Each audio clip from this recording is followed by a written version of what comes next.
Buenas noches con todos. Sean bienvenidos para participar en esta conferencia Ética, Familia y Trabajo. Bienvenidos pues a los miembros de la academia, profesionales, empresarios,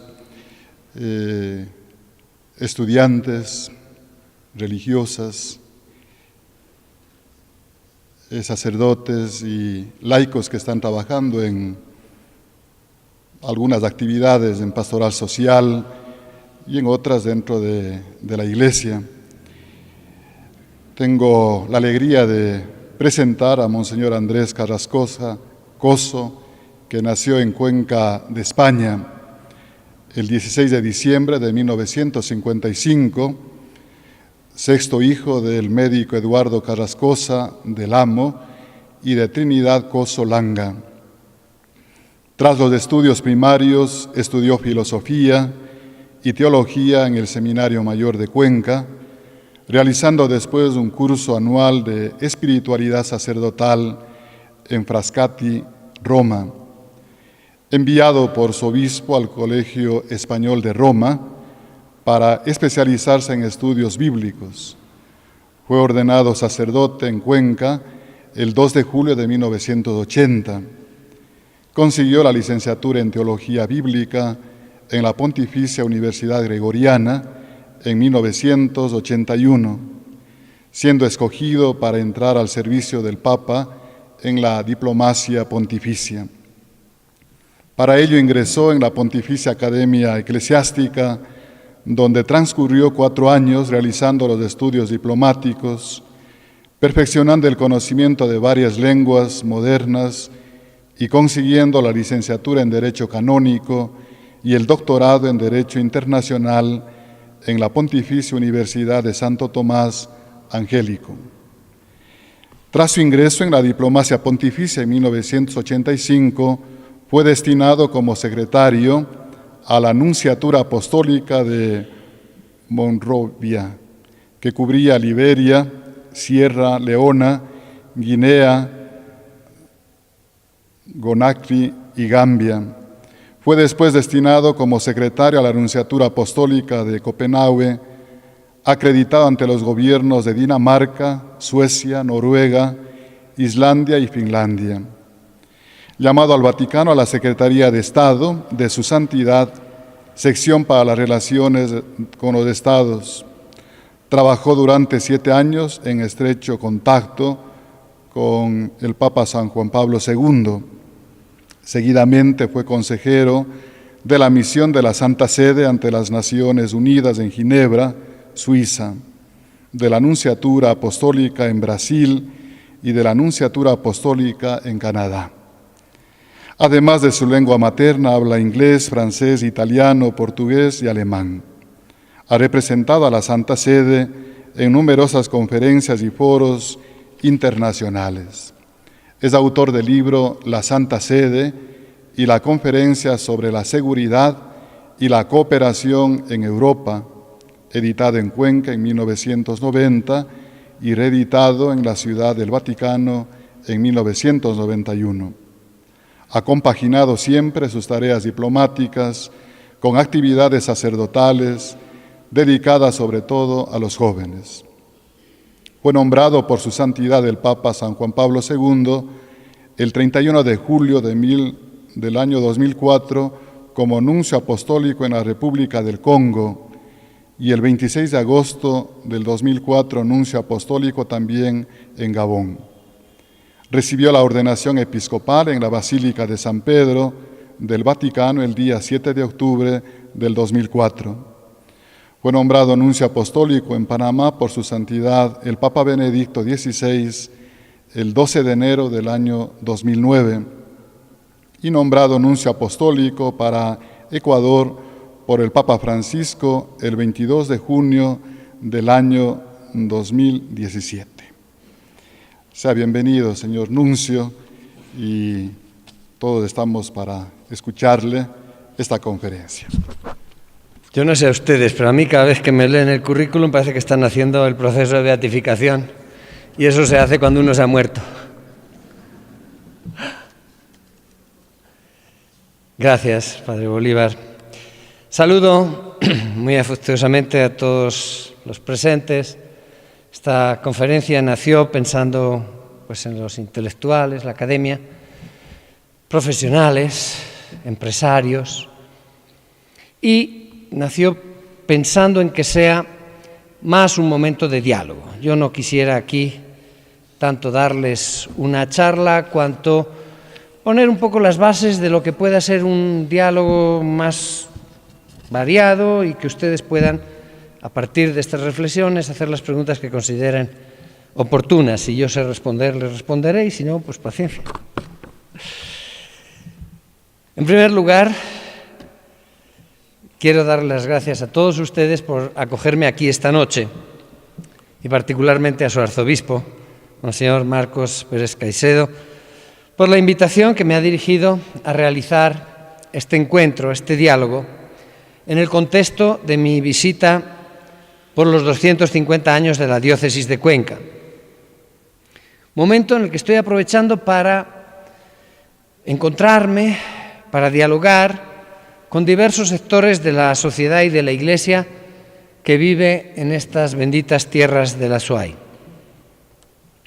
Inmediatamente después, permítanme expresarles el saludo y el afecto de aquel que me envía, el Papa Francisco. Me ha impresionado mucho, incluso conversando personal y demoradamente con él, ya en 3 ocasiones, 40 minutos en cada ocasión, desde que me nombró nuncio en Ecuador, el descubrir el gran conocimiento que tiene de esta sociedad y de esta Iglesia. No lo imaginarían. Así como el particular afecto que le profesa a este país y a sus gentes. Nos encontramos en esta bella catedral antigua de Cuenca que tuve ocasión de visitar cuando estuve aquí por primera vez, final de noviembre del año 2017, restaurada, puesta en valor, lugar que habla de la fe recia de un pueblo que ha sabido inculturarla y aplicarla en su vida, al punto que muchos rasgos de la fe católica informan la cultura cuencana. Es una cosa que voy descubriendo con gran satisfacción. Se me ha pedido que les dirija unas palabras sobre el tema ética, familia y trabajo, teniendo presente, como les decía, que estamos en un ambiente de empresarios, de intelectuales, de académicos, de autoridades, de profesionales. Es obvio que se trata de un tema inmenso, al que solo podremos referirnos haciendo algunas reflexiones breves, como exige, por otra parte, el formato de este encuentro, y sin pretender de ninguna manera agotar el tratamiento de toda la temática. De todos modos, espero, como les decía, que estas palabras puedan servir como introducción a un fructuoso diálogo con todos ustedes. El Papa Francisco no cesa de invitar a todos los cristianos, especialmente los que se mueven en la vida pública, en el contexto de la empresa, en el ámbito familiar, en el ámbito político, a que nos comportemos, como dice San Pablo, de una manera digna de la vocación de cristianos a la que habéis sido llamados. Nos dice Pablo en Efesios 4. Nos invita a que seamos testigos de esa dimensión social que tiene el Evangelio. Porque no olvidemos, un cristiano está llamado a ser discípulo de Jesucristo, a dejarse enseñar, a dejarse formar por el único maestro que vale la pena seguir, el único que tiene palabras de vida eterna. Y siguiendo a ese singular maestro, el cristiano hace la experiencia de una manera nueva, de una manera distinta, plenificante, de vivir su vida y su compromiso en el mundo, incluso en la vida concreta de todos los días, en medio de las actividades normales, lo cual, siendo discípulo de Jesucristo, le lleva también a ser misionero, entre comillas, es decir, a anunciar a los demás, en primer lugar con el testimonio de su propia vida antes que con las palabras, que el Señor Jesús nos aporta luz, nos aporta paz, alegría a la existencia de quienes creemos en Él. La vida de un cristiano no se agota solamente en la expresión ritual de su fe, en el interior de un templo, de una iglesia, sino que se desarrolla a lo largo de todas las dimensiones que tiene una vida humana y en las que una vida humana se va expresando en la familia, en el contexto familiar, en el trabajo, en la empresa, en la sociedad en la que se vive, en la relación con las diversas personas que encontramos a lo largo del día. Ahí se manifiesta o no se manifiesta nuestra fe. En todos esos lugares, en todas esas relaciones personales que se establecen con las distintas personas que encontramos, la vida del cristiano debe ser un testimonio de que el Señor, que está vivo y que está presente en medio de los suyos, aporta sentido a su existencia, ilumina la propia vida con su palabra y llena el corazón de plenitud cuando uno vive y pone en práctica en su vida las enseñanzas del Maestro. La ética es la ciencia que estudia el comportamiento humano, que se expresa en el respeto a unos valores que hacen la vida humana digna de ser vivida. Para un cristiano, ese comportamiento que llamamos ético o moral está íntimamente ligado a una persona, con mayúsculas, más que a un conjunto de leyes. Ya San Pablo nos decía que el comportamiento de un cristiano debe derivarse como una lógica consecuencia del encuentro con Jesucristo. Y debe ser signo del llamado que Dios nos ha hecho a ser hijos suyos. Vamos a ver brevísimamente algunas aplicaciones de ese comportamiento ético en los ámbitos del trabajo y de la familia. El Papa Francisco, dirigiéndose a los miembros de la Unión Cristiana de Empresarios y Dirigentes, y es algo que a mí me gustaría que existiera en Ecuador, una Unión Cristiana de Empresarios y Dirigentes, a quienes recibía en una audiencia especial, y quienes se proponen como objetivo el ser artífices del desarrollo del bien común, les recordaba lo importante que es el testimonio de un cristiano que vive su vocación de empresario con el espíritu de quien se siente misionero en su propia vida de laico.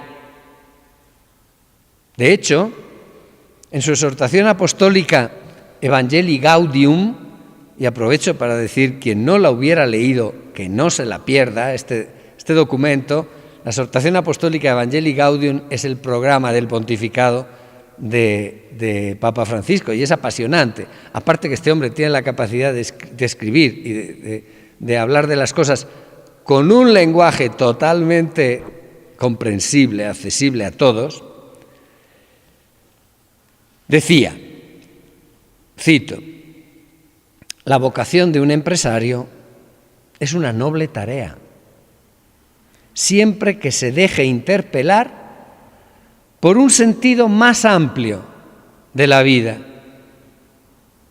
Esto le permite servir verdaderamente al bien común, con su esfuerzo por multiplicar y volver más accesibles para todos los bienes de este mundo, que es la tarea del empresario.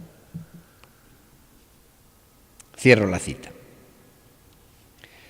Por una parte, también el mundo de la empresa, el mundo del trabajo, tanto para el empresario como para el trabajador, puede y debe llegar a ser un lugar de santificación, mediante el compromiso de cada uno de construir relaciones positivas, incluso fraternas, ¿por qué no?, entre empresario, dirigentes, trabajadores, favoreciendo la corresponsabilidad y la colaboración en el interés común de todos. Un empresario cristiano está llamado a tener en cuenta la calidad de la vida laboral de sus dependientes, que son el recurso más precioso de una empresa. Observen que cada vez se habla menos de recursos humanos y más de capital humano o de talento humano. Y en particular, para favorecer la armonización entre las exigencias del trabajo y las exigencias de la familia.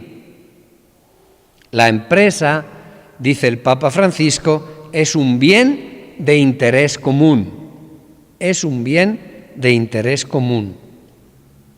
Por cuanto sea un bien de propiedad privada, con una gestión privada, por el simple hecho de que persigue objetivos de interés general, de importancia general para toda la sociedad, como por ejemplo el desarrollo económico, la innovación, la ocupación, tendría que ser tutelada en cuanto se trata de un bien en sí mismo. Y ello por parte de las instituciones, de los empresarios, economistas, agencias financieras y bancarias, etc. Y todos los sujetos ligados a ella no deben dejar de actuar con competencia, con honestidad, con sentido de la responsabilidad. Y es que la economía y la empresa tienen necesidad de la ética para su correcto funcionamiento, pero no de una ética cualquiera, sino de una ética que ponga en el centro a la persona y a la comunidad. Un cristiano que lleva su fe al mundo del trabajo, al mundo de la empresa, se convierte en un, comillas, misionero de la dimensión social del Evangelio en el mundo tan difícil y complicado de la economía, de la empresa, del trabajo, sin olvidar la apertura y la cercanía a las situaciones que se producen de fragilidad y de pobreza. Ciertamente, cuando se parte, en cambio, de una visión egoísta de la vida económica y empresarial, buscando solamente el mayor lucro, a una costa de pasar por encima de la dignidad y de los derechos de las personas con quienes se trabaja, hablar de ética puede resultar una cosa molesta. Oigamos de nuevo al Papa Francisco, que se expresa con palabras contundentes e incluso de una cierta dureza. Abro comillas. La dignidad de cada persona humana y el bien común son cuestiones que deberían estructurar toda política económica, pero a veces parecen solo apéndices agregados desde fuera para completar un discurso político sin perspectivas ni programas de verdadero desarrollo integral. ¿Cuántas palabras se han vuelto molestas para este sistema?, dice el Papa. Y continúa, molesta que se hable de ética. Molesta que se hable de solidaridad mundial. Molesta que se hable de distribución de los bienes. Molesta que se hable de preservar las fuentes de trabajo. Molesta que se hable de la dignidad de los débiles. Molesta que se hable de un Dios que exige un compromiso por la justicia.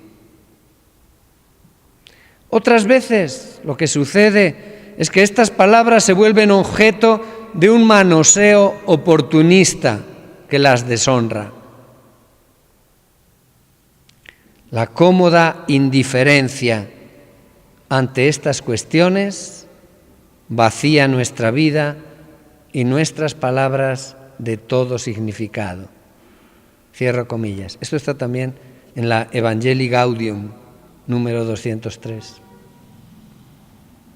Por ejemplo, para venir a temas de familia, el Papa Francisco recuerda el deber de armonizar el trabajo y las exigencias de la familia,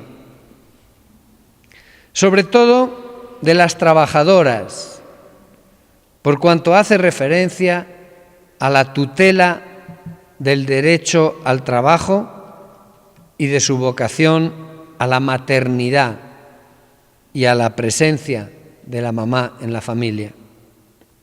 Y ponía este ejemplo, cito: ¿cuántas veces hemos oído que una mujer va a donde su jefe y le dice: estoy embarazada,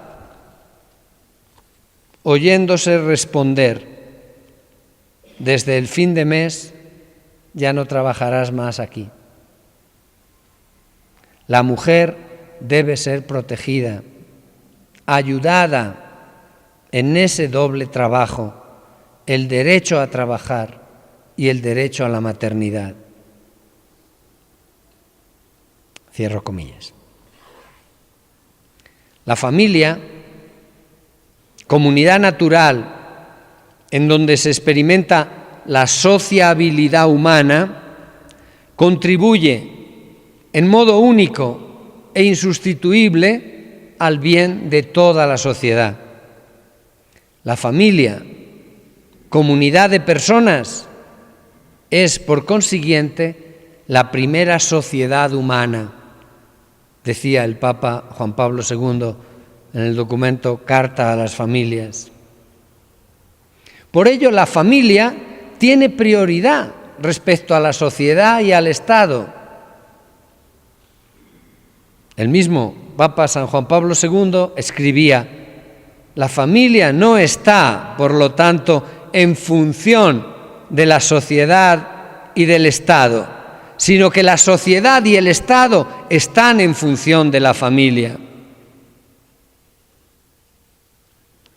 Lo encuentran en el Compendio de Doctrina Social de la Iglesia. Y en la Carta Familiaris Consortio, el mismo San Juan Pablo II escribía: todo modelo humano que busque el bien del hombre no puede prescindir de la centralidad y de la responsabilidad social de la familia. La sociedad y el Estado, en sus relaciones con la familia, tienen la obligación de atenerse al principio de subsidiariedad.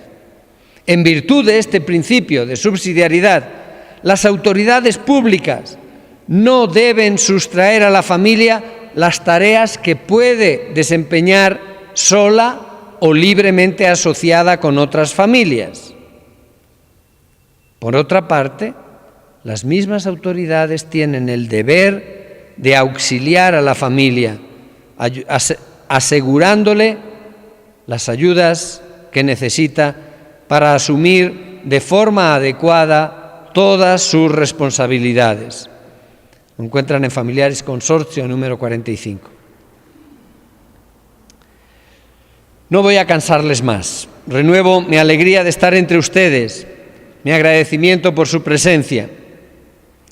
Que Dios les bendiga, que bendiga esta linda tierra de Azuay, esta ciudad de Cuenca, para mí tan querida por obvios motivos, y que bendiga sus esfuerzos para vivir como cristianos, sacando las consecuencias éticas que se derivan del Evangelio también en el ámbito del trabajo y de su relación con la vida familiar, que debe ser siempre protegida y valorizada.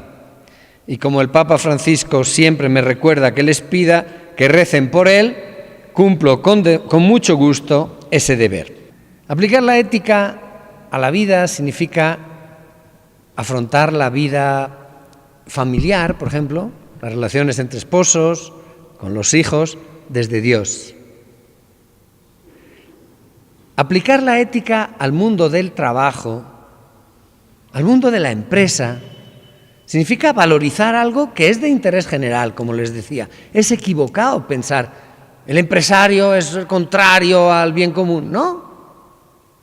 El empresario obviamente buscará un lucro, pero el empresario cristiano planteará su lucro también teniendo presente la vida y las exigencias de sus trabajadores. O sea, en el fondo, el que aplica esta visión ética que viene del Evangelio y que se resume en ama a tu prójimo como a ti mismo,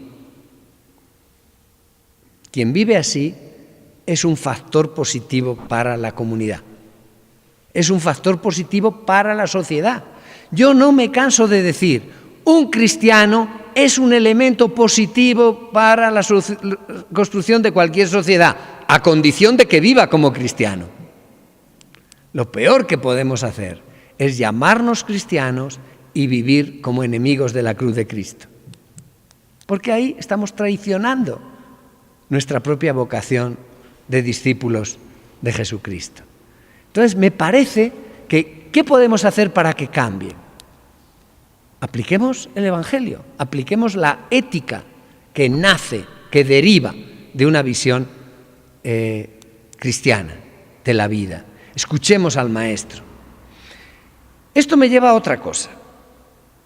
Yo siempre digo, una sociedad formada por cristianos debería notarse, debería ser radicalmente diferente de una sociedad de paganos. Si no se nota, quiere decirse que algo estamos haciendo mal. Algo estamos haciendo mal. Es decir, no estamos asumiendo este llamado a vivir de una manera digna de la vocación de cristianos a la que hemos sido llamados. Algo estamos haciendo mal. Yo digo, si aterrizara un extraterrestre aquí y nos preguntara, ¿ustedes qué son? ¿Qué le diríamos? Nosotros somos católicos, ¿sabe usted? ¿Sí? ¿Y en qué se nota? Se nota. Mire usted, hacemos unas procesiones, hacemos un pase del niño que usted no sabe, ¿no? Vamos a misa los domingos, rezamos el rosario, nos ponemos la camiseta de mi movimiento o de un hábito, nos ponemos todo. ¿Esto es el distintivo del cristiano? Se nos ha olvidado que el Señor nos ha dicho, en esto conocerán todos que ustedes son discípulos míos, si tienen amor los unos por los otros. ¿Y qué pasa? Que andamos peleándonos y luego queremos que se note. Que sean una sola cosa por el amor recíproco para que el mundo crea. Si andamos peleándonos, ¿cómo va a creer el mundo?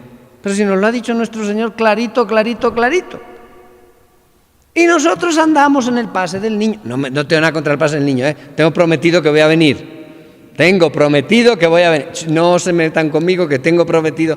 Pero quiero decir, a veces nos quedamos en las exterioridades, que son bellas, que es sacar a la calle nuestra fe. No tengo nada y soy el primer admirador. Pero no nos quedemos en eso. Si tu fe se expresa solo en eso y después no eres fiel a tu mujer. Si tu fe se expresa solo en eso y en la vida de la empresa estás tratando de engañar a tu prójimo. Si en eso se queda solo tu fe y después en la relación con tus vecinos, en la relación, tu vida social, eres alguien que vive con un egoísmo, algo estamos haciendo mal. O sea, yo creo, queremos que cambie nuestro mundo, necesitamos primero cambiar nosotros, que nadie se meta en la cabeza de ir a cambiar el mundo, como aquel que decía, hay un meme, yo lo mandé por Twitter, yo soy muy tuitero, mandé por Twitter no hace mucho, que decía, yo cuando era joven quería cambiar el mundo, después he acabado entendiendo que tengo que cambiarme a mí mismo. O sea, ¿queremos cambiar este país? Cada uno mire qué es lo que tiene que cambiar él. Y el mundo cambiará, ciertamente. Pero tenemos que vivir con esa tensión, o sea, no cambiar por cambiar, sino cambiar por ser expresión de aquello a lo que Dios nos llama. Vivir de una manera digna de la vocación de cristianos a la que hemos sido llamados. Yo creo que por ahí hay que empezar. Gracias a Dios, a mí me ayudó mucho a entender esto, algo que yo recuerdo una meditación que leí siendo seminarista. Es más fácil que un camello pase por el ojo de una aguja que un rico entre en el reino de los cielos. Y todos somos ricos mientras no dejemos que Dios viva en nuestro corazón. Hay quien es rico no de dinero, sino de presunción. Hay quien es rico de buscar la propia gloria. Hay quien es rico de tantas cosas. Y yo he visto gente que es tan pobre que solo tiene plata. Y te puedo asegurar que es de las cosas que más pena me han dado en la vida. Yo voy a celebrar, como han dicho, 39 años de cura. Y en estos 39 años de cura, dándole vueltas al mundo, me he encontrado muchas cosas. Debo decir que pocas cosas he visto tan angustiosas como la persona que está llena de plata, pero se está muriendo y se está muriendo vacía. Es desesperante. Y eso a mí me ha hecho pensar, cuando el Papa habla de las periferias, ir a las periferias existenciales, porque las periferias no son solo físicas. Tenemos periferias existenciales al lado de casa. Y hay personas, repito, que pueden estar llenas de plata, pero están viviendo angustiadas, porque no han tenido un encuentro con Dios que les plenifique. Por otro lado, yo me he encontrado personas con mucha plata, con una generosidad infinita. Yo no quiero decir nombres, pero en Panamá hubo una experiencia muy bella. Me encontré con un señor ya mayor que tenía mucha plata. Era prácticamente el mayor accionista de un banco.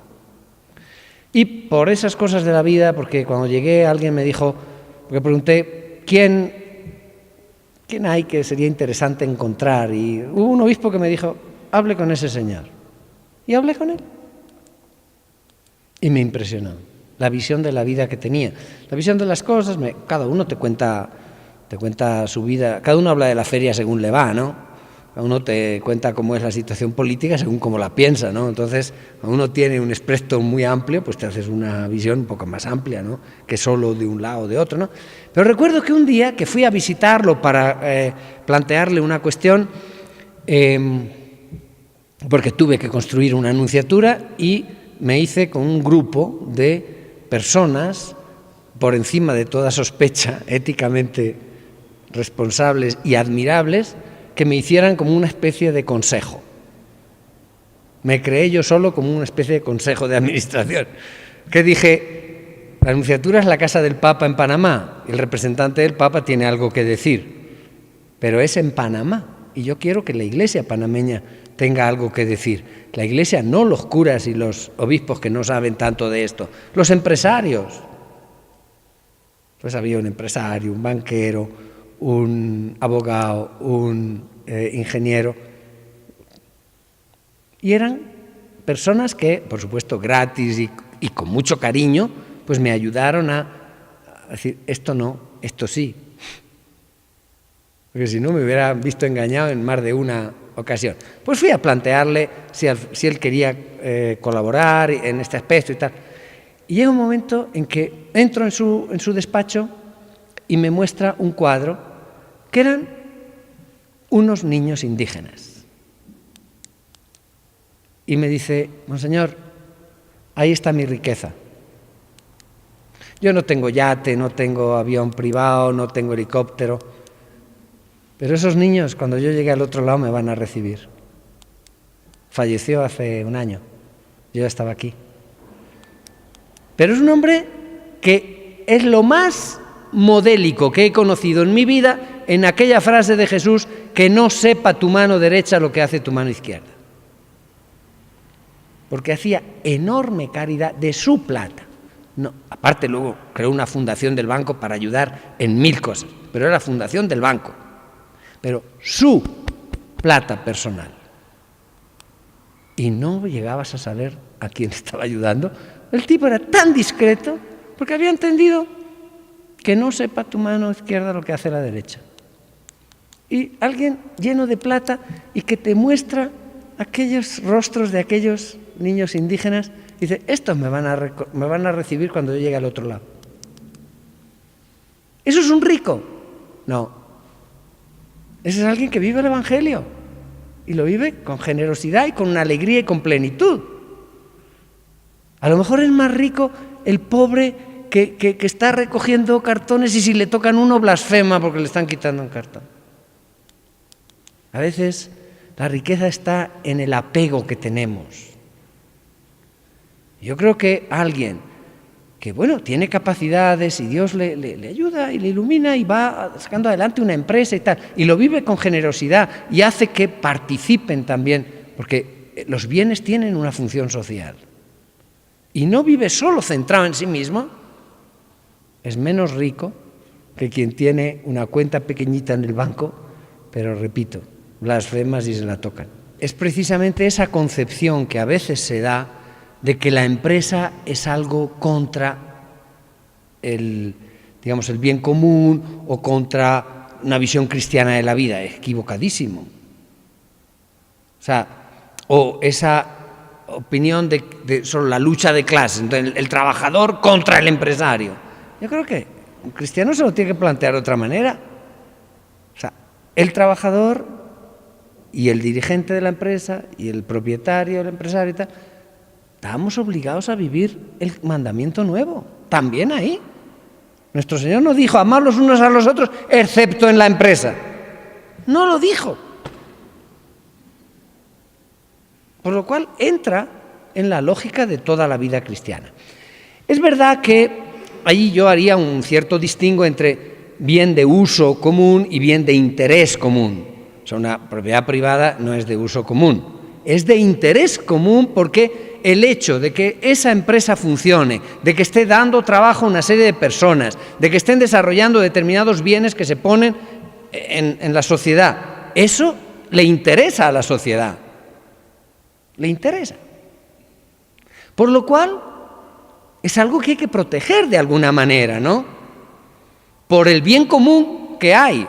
Después, obviamente, eso estará sometido a pagar los debidos impuestos, todas las exigencias que el bien común exige. Pero no miremos a la empresa como algo negativo, desde el punto de vista ético, desde el punto de vista cristiano, ético en esa ética social. Luego, planteas cosas muy interesantes, por ejemplo, la sociedad, la universidad, y tú vienes de una universidad de inspiración católica. Las realidades de inspiración católica, ¿por qué se hacen escuelas y por qué se hacen universidades? No se hacen tanto buscando el lucro. Tienen que vivir, obviamente, pero no, el lucro no es su función y reinvierten las ganancias para que eso vaya mejorando. Entonces, lo que es de inspiración católica, de inspiración cristiana, fundamentalmente tiene un elemento de servicio a la sociedad que hay que poner en valor y que es diverso de una universidad privada que se monta solo para ganar plata, su propietario. Es diferente. Y de estas existen tantas en el mundo. Pero me parece que me ha gustado mucho poner en valor el uso común y el interés común en el ámbito de esta realidad a nivel universitario. Yo te lo extiendo también a nivel de escuelas. los salesianos montan esto para servir a una sociedad. Después tienen que vivir, tienen que pagar los profesores, tienen que reparar los edificios, tienen que tener mantenimiento, y hace falta plata. O sea, la plata es algo que hay que usar, pero es algo de lo que no debemos dejar que nos gane el corazón. El rico es aquel cuyo corazón es dominado por tener más, por la riqueza, en vez de tener su corazón habitado por el amar al prójimo. O sea, partamos de la familia biológica, que es que ahora estamos con esa cuestión de que familia es cualquier cosa. Y no. O sea, yo respeto todas las opiniones, pero también pido que la mía se respete. Yo creo que los cristianos debemos ser así, serenos, sencillos, pero claros.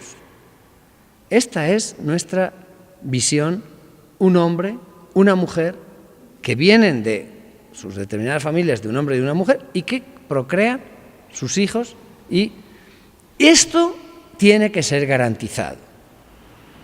Es que llegamos a la barbaridad de que al final hay quien quiere que familia sea una persona y su perro. En el momento que perdemos la conexión con la naturaleza, llegamos a cualquier lugar. Y entonces nos perdemos. Pero ahora es de moda eso. Entonces, yo respeto todas las modas, pero pido también que se respete mi opinión. Y como Iglesia tenemos, digamos, la visión que viene de la creación. Hombre y mujer los creó. Y vio Dios que era bueno. Y esa es nuestra visión. Yo respeto mucho todas las opiniones, lo digo 1 y 1000 veces.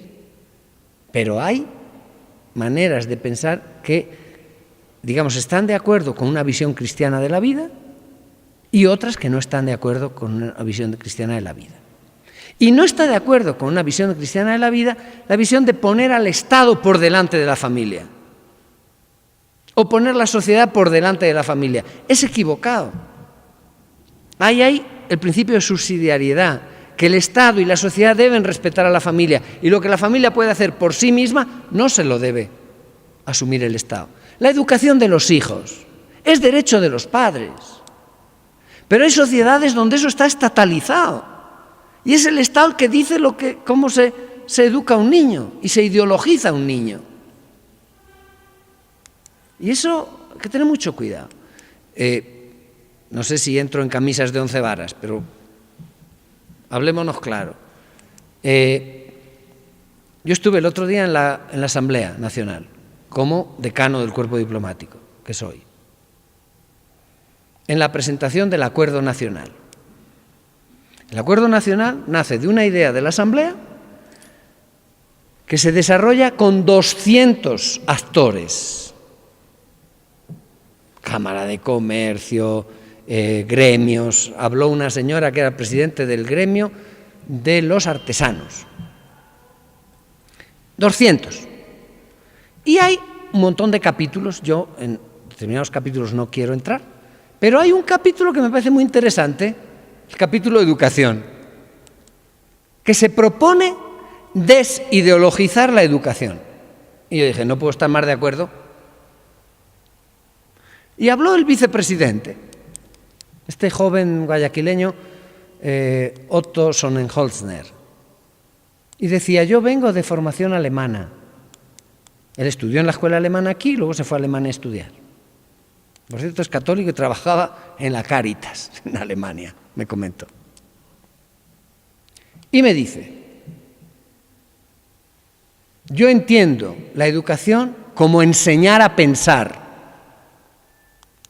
y no como un llenarle la cabeza de ideología al niño.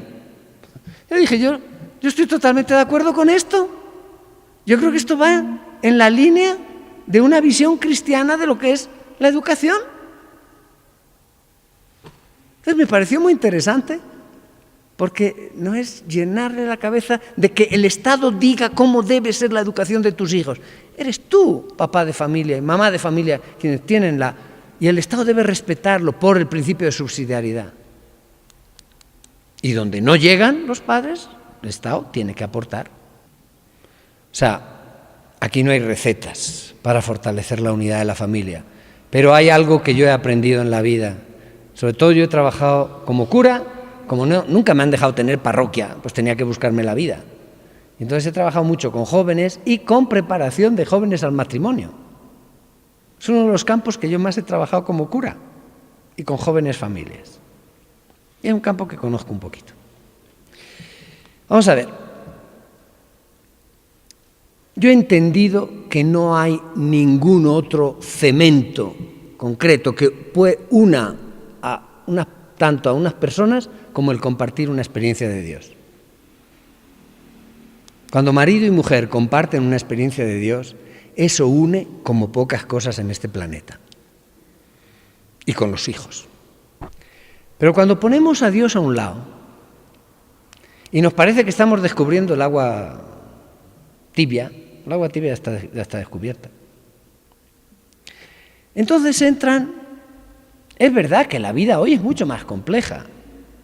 O sea, una cosa era nuestros abuelos, que la abuela no salía, el papá iba a trabajar, tenía una vida como mucho más protegida. Hoy el marido está en una empresa con compañeras de la que se puede enamorar y la esposa está en otra empresa donde está escrito que no se va a enamorar. Puede ser. Y ahí, Dios, entra la responsabilidad de cada uno. ¿Cómo vives eso? A mí me gusta mucho la música y yo soy muy, muy admirador de un cantante, de un artista español famoso que es de Cuenca. Se llama José Luis Perales. José Luis y Manuela son amigos míos. Y él tiene una canción que recuerdo que una vez me explicaba, que me decía, mira, yo es que hago una gira y me paso 6 meses fuera de mi casa. Porque empiezo en el norte de Canadá y termino en el sur de Chile. Porque tenía un contrato con la Sony tremendo. Le pagaban unas cantidades enormes, pero tenía que someterse a esas campañas de promoción de 6 meses. En la vida de un artista, de escenario en escenario, de hotel en hotel, pues eran muchas las tentaciones.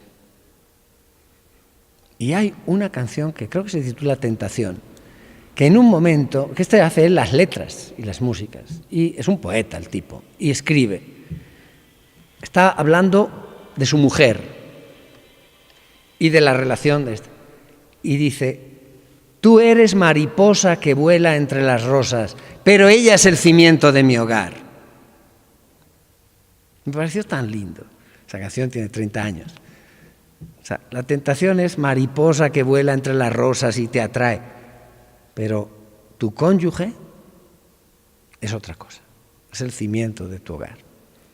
Y claro, en esta sociedad hipersexualizada, donde tú enciendes la televisión y todas las telenovelas te ensalzan el adulterio como lo máximo, ¿no? Que, por cierto, el papá trabaja mucho porque tiene que traer mucha plata a la casa y pasa poquito tiempo con los hijos y a veces llega casi cotidianamente y los niños están durmiendo. La mamá también tiene que hacer carrera y tal, no sé qué. Al final, ¿quién está educando a sus hijos? La televisión. Atentos, es muy cómodo, pero es muy mala educadora. Eso se paga. No dejen que sea la televisión quien eduque a sus hijos, porque los va a formar en todos los antivalores que se imaginen. Y luego, en un rato que tenemos, yo les decía, no sé si alguien de ustedes estaba en el estadio el otro día en la misa, no sabemos todas las telenovelas, pero no abrimos la palabra de Dios. ¿Cómo queremos que nos vaya? Si es que después queremos la cuadratura del círculo. Nos llamamos cristianos, pero no nos interesa la palabra de Dios. Nos dejamos llevar por todos esos pseudo valores que nos van metiendo en la cabeza las telenovelas y otras cosas. Esos están educando y formando a nuestros hijos. Y al final nos sorprendemos de que las cosas nos vayan mal. Nos sorprendemos de que si hay una crisis de que el marido se te enamora de otra o la mujer de otro y tienen que estar ahí luchando, nos sorprendemos de que se dejen llevar de lo que es más fácil. Si es eso lo que nos estamos poniendo ante los ojos como lo más normal. O sea, en ese aspecto yo creo que como cristianos nos falta también, me da mucha pena que en una sociedad que se dice cristiana todas esas transmisiones estén existiendo porque tienen mercado. Porque si no tuvieran mercado, no se transmitirían. Y si se transmiten, es porque nosotros somos los primeros que vamos a poner la televisión. Entonces, yo esas cosas, o esos culebrones, yo aquí no veo, prácticamente, veo muy poco televisión, muy poco. Veo algún noticiero, cuando puedo, algún noticiero español. Déjeme que me confiese un pecado, lo que sí yo veo, o sea, el día que estoy que no puedo más y hay un partido de fútbol y me lo puedo ver, me lo veo. Eso es mi descanso. Yo soy muy futbolero, yo he jugado fútbol y gracias a Dios entiendo hasta un poquito. Que yo creo que en la Iglesia tenemos que hablarnos claro. Vamos a ver. Están surgiendo casos de abuso. Por lo que estamos viendo, estos casos no son solo de hoy. Y han existido tapados por años. Es verdad que ahora vivimos otra situación, porque esta sociedad está hipersexualizada y entonces todo eso tiene un influjo a la hora de, eso hace más difícil la vida de quien decide vivir en castidad, como un sacerdote, como un religioso, una religiosa. No digo que no sea posible, gracias a Dios, yo puedo decirlo, llevo muchos años este tipo de vida. Y digo, se puede vivir con plenitud, se puede vivir con felicidad, pero es verdad que uno se tiene que cuidar mucho. Ahora bien, cuando llegamos al tema de abusos, el tema de los abusos es muy complejo. El tema de los abusos donde más se da es en el seno de la familia. Nos dicen todos los especialistas. Después, donde más se da es en los after school, en los deportes, gimnasios de después de la escuela. Después es en la escuela. Yo vi en un documento de la Asamblea Nacional, citaban una estadística de la Fiscalía General del Estado que decía que en los años 2015-2016 hubo 15.000 denuncias de abusos en las escuelas fiscales. 15.000 casos en 2 años. Obviamente tenemos casos en la Iglesia. Numéricamente no son comparables de ninguna manera. Pero es que para nosotros eso no puede ser un argumento. Un solo caso es inaceptable. Porque como dice el Papa Francisco, una persona que está llamada a llevar a un niño a Dios, le ha creado un infierno para toda la vida. Y se ha aprovechado de su ser discípulo de Jesucristo, digamos, estar en nombre de Jesucristo, para satisfacer sus instintos más bajos. Y eso creándole un infierno a esa víctima para toda la vida. Eso no es aceptable. Un solo caso no es aceptable. Pero creo que también ponerlo en contexto nos ayuda a... Como Iglesia tenemos muy claro, y en este tema yo estoy trabajando mucho con los obispos de Ecuador y debo decir que es de las cosas más bellas que yo me he encontrado en este país, es la relación muy hermosa que tenemos los obispos y la nunciatura, una relación muy fraterna, muy clara, muy transparente, muy de hablarnos en la verdad, porque los obispos tienen la responsabilidad de gestionar bien estos temas. Se ha hecho mucho daño en países donde se gestionaron mal. Entonces, delante de ustedes, delante de la sociedad, yo no tengo ningún inconveniente en decirles 4 grandes líneas, 4 cosas están en el centro de la visión de la Iglesia católica y se están aplicando en Ecuador. Primer principio, ni una sola denuncia va a quedar sin ser analizada. Porque no hay derecho. No vale decir, como esta persona es muy amigo mío, no debe ser verdad. Eso no vale. Y obispo que fuera negligente en eso, salta el obispo. Tenemos casos en Chile, ya van 7 que el Papa ha retirado. Y en otros países. Primero, toda denuncia debe ser analizada. Y ya no vale, como se decía anteriormente, que me traigan las pruebas. No.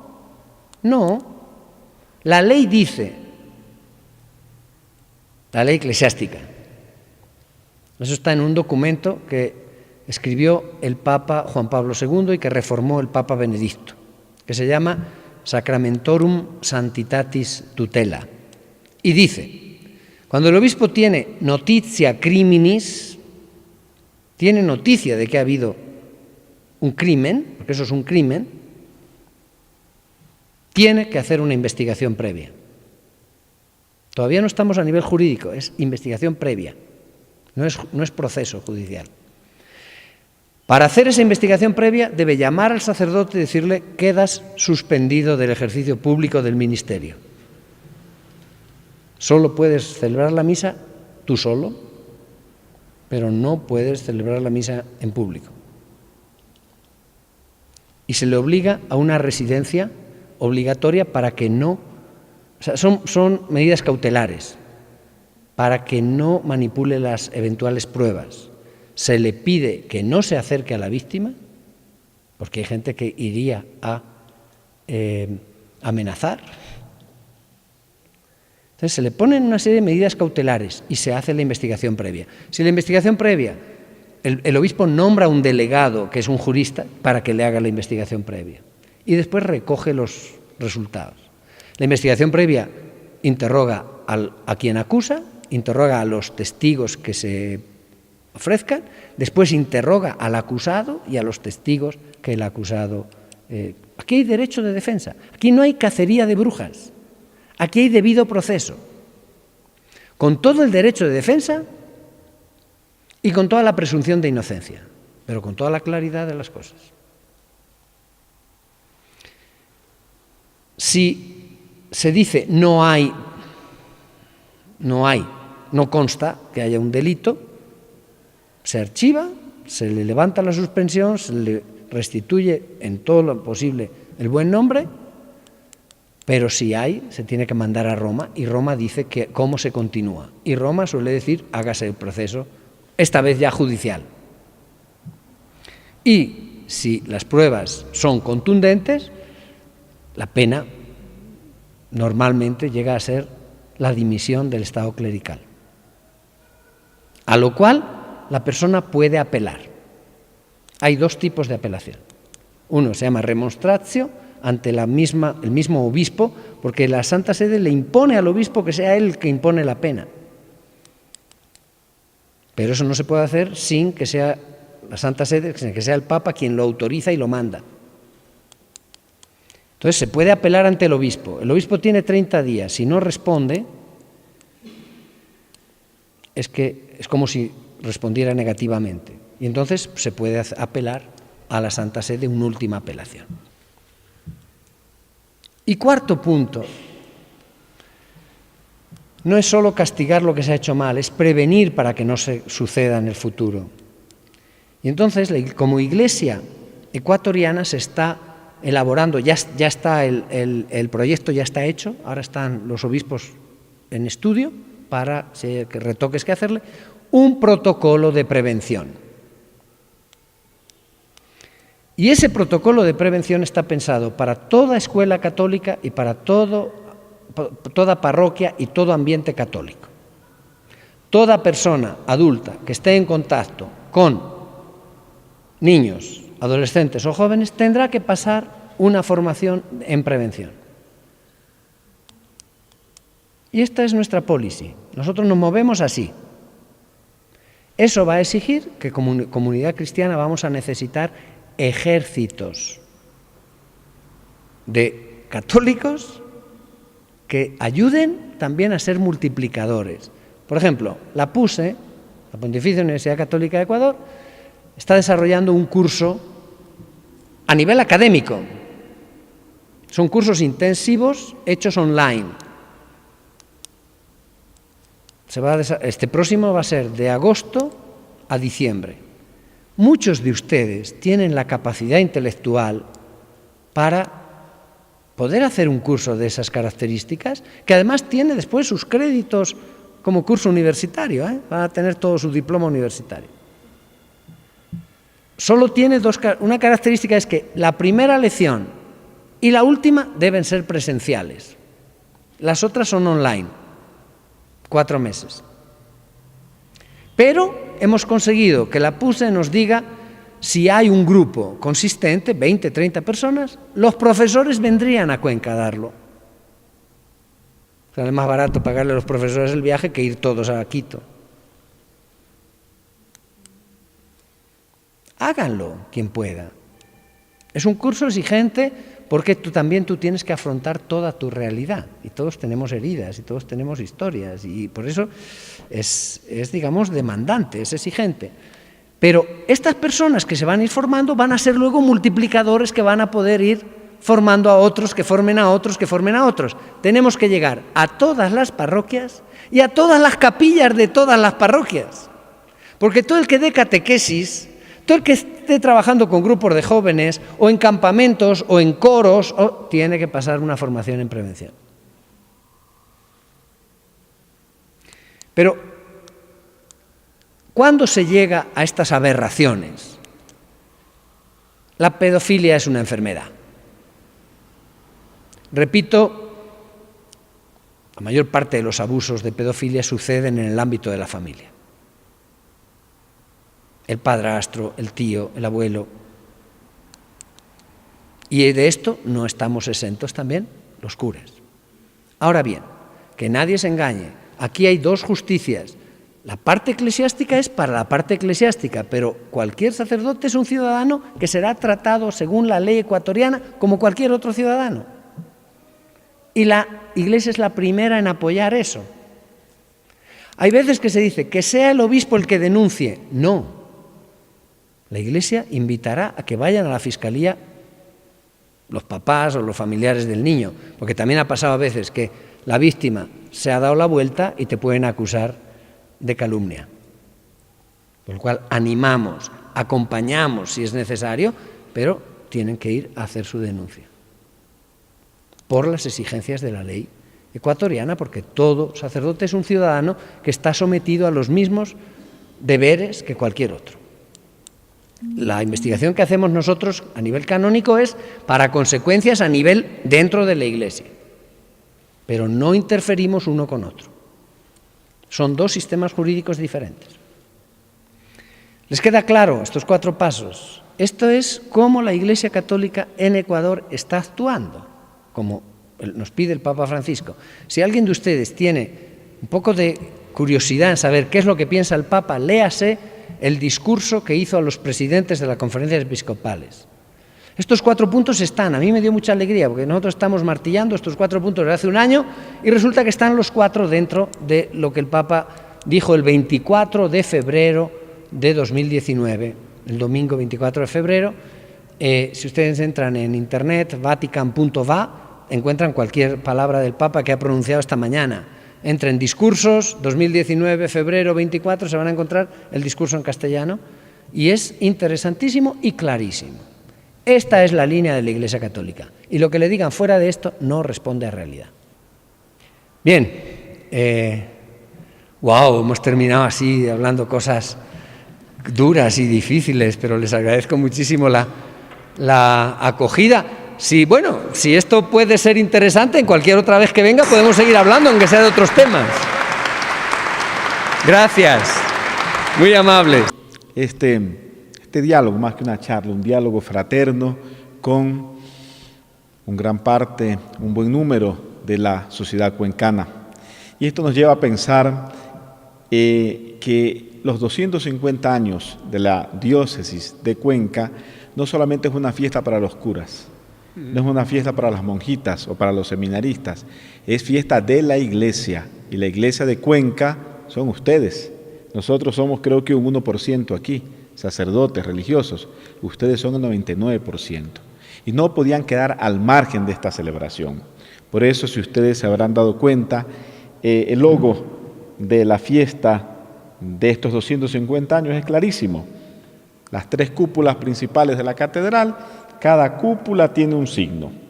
Una Virgen María orante, Jesús sacramentado en el centro y el pueblo de Dios. Y ese pueblo de Dios son ustedes. No podían quedar al margen. Somos una iglesia eucarística, mariana, pero ¿quiénes son los que adoran a Jesús Eucaristía? Ustedes. ¿Quiénes son los que invocan a María? Ustedes. Eso no podíamos dejar pasar por alto. Es verdad que el día sábado tuvimos el centro de toda la fiesta, que fue la misa de Acción de Gracias, pero estos encuentros con laicos, con empresarios, con universitarios, como hemos tenido esta noche, con familias, eran importantísimos para poder fortalecer nuestra iglesia, para poder comprometernos con el futuro y no quedarnos solamente en el recuerdo de lo bonito, las cosas bellas que hicieron nuestros antepasados, a los que les agradecemos mucho que nos hayan sembrado la fe católica en el corazón. Pero tenemos el compromiso de seguir adelante. Y una iglesia no puede caminar sin la presencia activa de los laicos, sin la presencia activa de ustedes, hermanos y hermanas. Por eso yo les agradezco mucho la presencia, agradezco muchísimo a Monseñor Andrés, porque sus palabras son las palabras del Papa. Él no se ha inventado cosas nuevas. Es verdad que es un hombre súper inteligente y preparado, pero nos ha ido recordando a cada paso lo que Francisco le dice a la familia, al empresario, al universitario, al sacerdote, y cómo enfrentar los problemas de hoy. Problemas familiares y crisis en la iglesia también, como el último tema que ha tratado. Gracias, Monseñor Andrés. Nos quedamos con estas bellas enseñanzas y nos comprometemos a rezar todos los días por usted. Yo creo que esa es la mejor paga, el mejor regalo que Cuenca puede darle al Papa y al Nuncio, la oración diaria de cada uno de nosotros. Y espero que ese sea el compromiso de la Iglesia cuencana, compuesta por sacerdotes, religiosos y laicos, y sobre todo por laicos católicos como ustedes. Muchas gracias.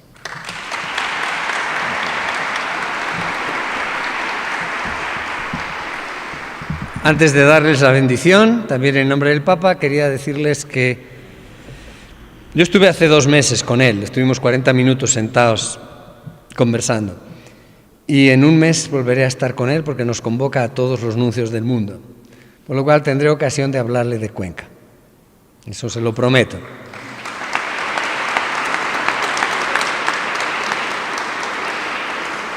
Y como les decía al terminar mis palabras, cada vez que estoy con él y que terminamos, le digo: Santo Padre, deme la bendición para llevarla a mi pueblo de Ecuador.